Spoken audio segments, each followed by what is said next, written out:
నమస్కారం. ముందుగా S9 news కి స్వాగతం. నా పేరు హేమ. నేటి వార్తలు. సాక్షి పత్రిక తప్పుడు కథనాలను ఖండిస్తూ బాపట్ల జిల్లా చీరాల గడియార స్తంభం సెంటర్లో టీడీపీ పట్టణ అధ్యక్షుడు గజవల్లి సీను ఆధ్వర్యంలో టీడీపీ కూటమి శ్రేణులు ఆందోళన చేపట్టారు. చీరాల పట్టణానికి చెందిన కుంచాల కృష్ణవేణి పుట్టుకతోనే ఎడమ కన్నును కోల్పోయింది. అయితే గతంలో తెలుగుదేశం పార్టీ హయాంలో పింఛన్ను ప్రభుత్వం మంజూరు చేసింది. గత ప్రభుత్వం కూడా అదే పింఛన్ను కంటిన్యూ చేసింది. ప్రస్తుతం కూటమి ప్రభుత్వం పింఛన్ల రీవెరిఫికేషన్ చేస్తుంది.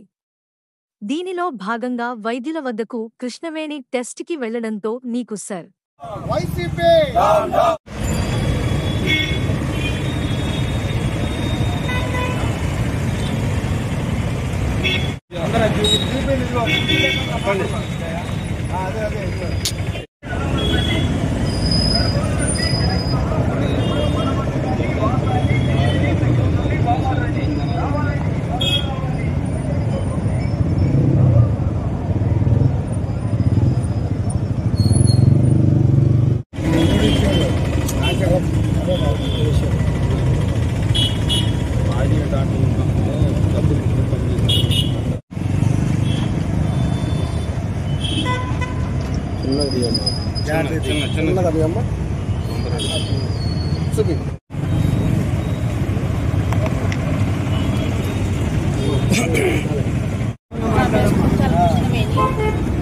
చీరాల వాస్తవాలని గత 5-6 సంవత్సరాల నుంచి పెన్షన్ వస్తుంది.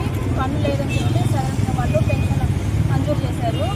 ఈ మధ్య సడన్ క్యాంప్ జరిగిన తర్వాత వాళ్ళు డాక్టర్ గారు ఒక కన్ను బాగానే ఉంది, ఒక కన్ను కనిపించట్లేదు, పర్సంటేజ్ ఇయ్యము, పెన్షన్ ఆగిపోతుందని చెప్పారు. ఇక్కడ వాళ్ళకి అర్థం కావట్లేదు, గుంటూరు పంపించారు. వాళ్ళు కూడా చూసి రావట్లేదు, వాళ్ళు బాగానే ఉందని రిపోర్ట్ ఇచ్చారు. నాకు ఈ ఉన్న కన్ను కూడా సరిగ్గా కనిపించట్లేదు, వాళ్ళకి చెప్తేనేమో ఇంటించుకోవట్లేదు. నా పెన్షన్ పోయింది అంటున్నారు. చిన్నప్పుడే పోయిందండి నా కన్ను. చెప్పు, 2 కళ్ళు పోతేనే డబ్బులు ఇస్తానని చెప్పారు. కన్ను బాగానే ఉంది, ఒక కన్ను మీద పెన్షన్ ఇయ్యమంటున్నారు, పర్సంటేజ్ ఇయ్యము, బాగానే ఉంది, తీసేస్తారు అంటున్నారు. చూపు కాదండి, లైట్ సోప్స్ కానీ ఎండ కానీ అసలు చూడలేను, కానీ నీరు కారుతుంటుంది. దగ్గర చూపు దూరం చూపు తప్ప దగ్గర చూపు అసలు మనిషి కూడా చూడలేను. వాళ్ళేమో బాగానే ఉంది, బాగానే చేస్తున్నారని వాళ్ళు చెప్పుకొస్తున్నారు. ఆ మాట చెప్పు.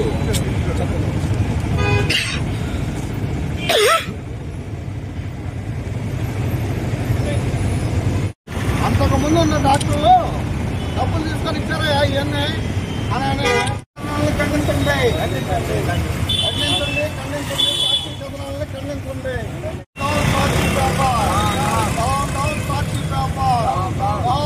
వైసీపీ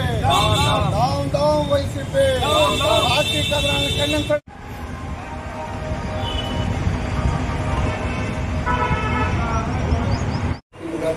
ఏం సార్ అని అడుగుతాడు, నేను ఇంటానే ఉంటా, నేను ఇంటానే చేస్తాను, మీకు 6 సంవత్సరాల క్రితం పెన్షన్ వస్తుంది. ఈరోజు సదనం సర్టిఫికేట్ కావాలంటే వెళ్ళింది. ఆదాయం నేను ఇంట్లోనే ఉంటాను, ఇక్కడ పిల్లలు పోషించుకోవాలి, ఎటువంటి సహాయం చేయట్లేదు. పెన్షన్తో అయినా నాకు సహాయం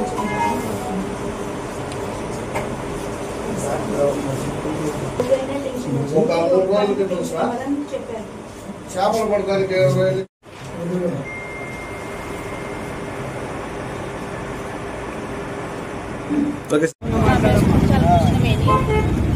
చీరాల వాస్తవాలని గత 5-6 సంవత్సరాల నుంచి పెన్షన్ వస్తుంది. పన్ను లేదని చెప్పి సడన్ వాళ్ళు పెన్షన్ మంజూరు చేశారు. ఈ మధ్య సడన్ క్యాంప్ జరిగిన తర్వాత వాళ్ళు డాక్టర్ గారు ఒక కన్ను బాగానే ఉంది, ఒక కన్ను కనిపించట్లేదు, పర్సంటేజ్ ఇయ్యము, పెన్షన్ ఆగిపోతుందని చెప్పారు.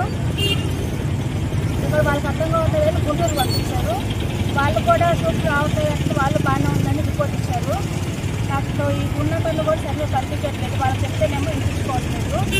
నా పెన్షన్ పోయింది అంటున్నారు. చిన్నప్పుడే పోయిందండి నా కన్ను. చెప్పు, 2 కళ్ళు పోతేనే డబ్బులు ఇస్తానని చెప్పారు.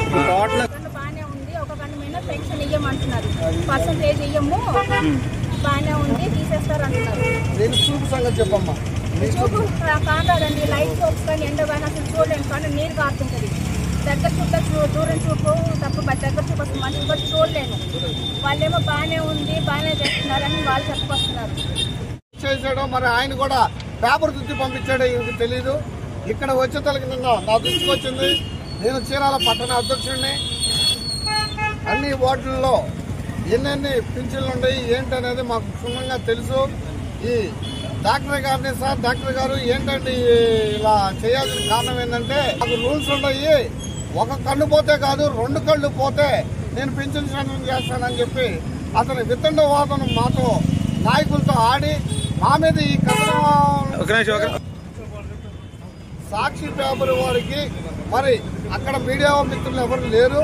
మా నలుగురు మధ్యన జరిగిన ఈ విషయాన్ని ఒక సాక్షి పేపర్లో పేర్లు లేకుండా తెలుగుదేశం పార్టీ ప్రధాన గుండాలు అని చిత్రీకరించడం చాలా అవమానకరం. ఎందుకంటే ఇక్కడున్న చీరాల ప్రజలు 22,000 మెజార్టీ ఇచ్చి మమ్మల్ని ఇక్కడ కుర్చీలో కూర్చోబెట్టి గౌరవంగా మమ్మల్ని గూండాలుగా చిత్రీకరించడం ఏమన్నా సభమా అని చెప్పి నేను సాక్షి కథనాలను వాళ్ళని ప్రశ్నిస్తున్నాను. మీరు ఇట్లానే రాసుకుంటా పోయి రాష్ట్రంలో 11 సీట్లకు గెత్తలేకుండా పోయారు.